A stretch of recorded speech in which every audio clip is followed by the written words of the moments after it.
আল্লাহ তাআলা যদি দয়া করে আমাদেরকে মাফ না করে, আমাদের বাঁচার কোনো উপায় নাই। আপনি কি ভেবেছেন আপনার নামাজ দিয়ে আপনি জান্নাতে যাবেন? আপনি তাহাজ্জুদ গুজার, সেজদা দিতে দিতে কপালে দাগ ফেলেছেন, এটা আপনারা জান্নাতে নেবে না। আপনি এলাকার সবচেয়ে বড় হাতেম তাই দানশীল, এই দানের ভরসায় বসে আছেন। কশিন কালো আমাদের নামাজ, আমাদের রোজা, আমাদের ইবাদত, এগুলোকে মিজানের পাল্লায় উঠালে কোনো ওজনই হবে না। তবে আমাদের একটা কৌশল জানা আছে, আমরা আল্লাহর রহমতের ভিখারি।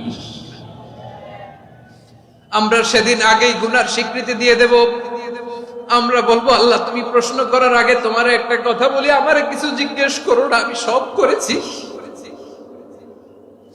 এমন কোন পাপ নাই যে পাপ আমারে দিয়ে হয় নাই। তোমার রহমত দিয়ে তুমি জান্নাতে পাঠাবা, তোমার